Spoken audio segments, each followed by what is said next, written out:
Ever since the very first release of Super Mario Bros. On the NES back in the way old back old dinosaur ages of 1985, people have craved a new kind of Mario experience, something that was a bit different. I mean, sure, there were new 2D Mario games released with fresh ideas every single time, but they were sometimes sparse, and after the turn of the century, they were basically non-existent. Now, the homebrew and indie Mario game scene had existed for many years at this point, but it never got too much traction outside of quick little flash games that were passed around during school computer lab time. You might think that the scene remained mostly in this state until the release of the immensely popular Super Mario Maker for the Wii U in 2015, but you'd be wrong if you think that. First of all, calling any game released on the Wii U immensely popular is a bit of a stretch, but more importantly, it's because back in March of 2012, a small indie creator built what would grow to become a cult classic of a custom Mario game. Now this is a short overview of Mari0, featuring a sick and, quite frankly, very tired Evan. Mari0, or according to the Wikipedia, it's supposed to be pronounced Mari0, but I don't like that as much, so I'm going to call it Mari0, is a faithful recreation of the incredibly popular and well-known 2D platformer Super Mario Bros. For the NES, yada yada, we all know this, but it has a little bit of a twist to it. From the picture of the logo that you see here, it might be obvious, but for those who might not have caught on or have lived under a rock for the past 10 years, Mari0 incorporates gameplay elements of the Portal series into a traditional 2D platformer. Now, before we get into how that might actually work, let's talk a little bit more about the backstory of the game itself. So, Mari0 was created by German indie developer, sorry for the pronunciation, Maurice Guéguen, and first released on his website, stabyourself.net. The actual game was developed in 2011 when Maurice set out to create a port of the original Super Mario Bros. Game, but with an implementation of 4-player multiplayer, which was found in the recent released new Super Mario Bros. For the Wii at the time.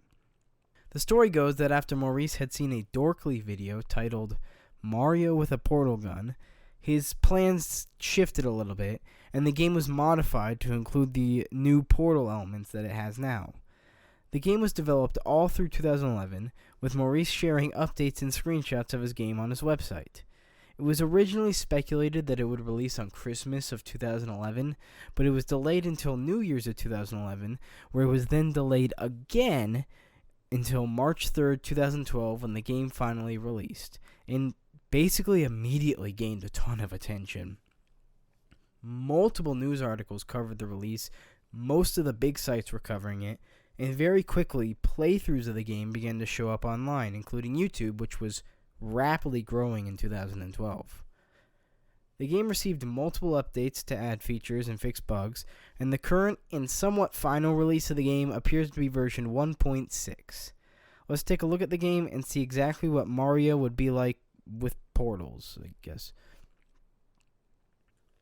Opening up the game immediately brings us to the main menu and shows off many of the neat features hiding in this game. It's not just Portal Mario. There's a lot of stuff under the hood. So let's go through each of them one by one. So first is the multiplayer feature this game was originally created for. As you can see, you can play with up to 4 players completely simultaneously. There's no turn-based gameplay here like found in the original. Everybody can play at the same time. Although the unfortunate side effect is that this is local multiplayer only, and that's for reasons that I'll touch on later. Next, you have, a level editor? Well, yes, this is just one of the many small parts that vastly increases this game's replayability. You can fully customize and create your own levels. You can modify the original Mario levels or create custom ones. Now, I would say that it's not nearly as advanced as something like Super Mario Maker, but for 2012, when Nintendo was just barely unveiling the Wii U at the time, this was pretty amazing. Right below the level editor, you see the option to select a map pack. And this right here is really where the game shines. Not only do you have the standard Super Mario Bros. Levels built in, but you also have an entirely new set of levels created by Maurice for use with the new portal features. And you might notice this new map pack icon down here. If we switch to that and look at the text on the right, it reveals the reason that I said this truly shows how the game shines. You can import your very own custom map packs. This is community-made maps 3 years before Nintendo had the balls to do it. And yes, there are actually multiple people that you can find on the Stab Yourself forums and other places that have made custom map packs for you to download and play, and some of them are quite good. I cannot stress how much this improves the longevity of a game like this, and it's honestly kind of incredible that it was implemented. There's also a settings menu that allows you to customize your character in portal colors as well as keybinds and stuff, but it also includes built-in shaders, so quite a few actually. Now, if you've ever used an emulator before, these will be pretty familiar, but for those who haven't, you have like CRT, scanline filters, you have upscalers, things like that. I typically don't use them, but it's nice to see that they were included. Now, let's actually load into this game. I'll select 2 players so you can kind of see how the multiplayer works, but I'm the only one playing, so it's not going to be a very good representation. And if you look at that, the game actually has a save feature built in. I was playing this earlier, and it recognized my previous playthrough where I managed to take a warp pipe from 1-2 to 4, and it allows me to auto-load to World 4. That's a really neat feature, and honestly, when I think about it, is much better than any kind of save feature Nintendo has implemented for this game in the past.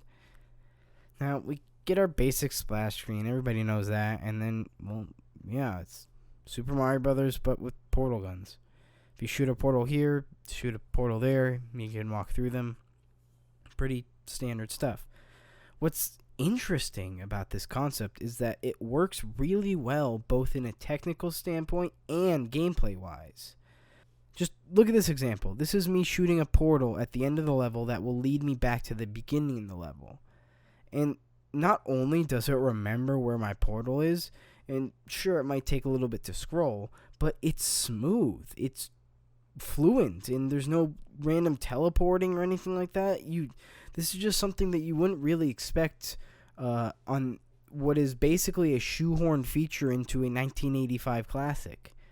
And on a gameplay level, this actually adds a ton to the game. You can portal different enemies to different points of the map, use those portals to bypass those enemies entirely, and you can even perform neat tricks like what I did here where I grabbed the flagpole at the end and managed to get the top score. It just works really well. It's kind of hard to explain, but when you get into the game, you'll notice it just feels like right. And this is just the basic maps. As mentioned before, Maurice did release an entire portal map pack to go with the base game, and its elements are based around this new portal gun. There's puzzles such as moving companion cubes and teleporting light bridges, or activating switches and portaling your way to the end. These maps are honestly an absolute blast to play, and it's neat that they have a custom design that makes it look like a portal test chamber, and overall, they're just very well made. Now, there is also the custom maps, but I'm not going to be going over those today. If you'd like me to go back and look at those, I can, but it's kind of a whole can of worms, so I want to make this video as short as I can. Now, what actually ended up happening to this game? Did it go the way of the Nintendo DMCA hammer that we all love to hate? Well, actually no. This game can actually still be fully downloaded from the Stab Yourself website. And the forums are still very active with players discussing the game and releasing new content.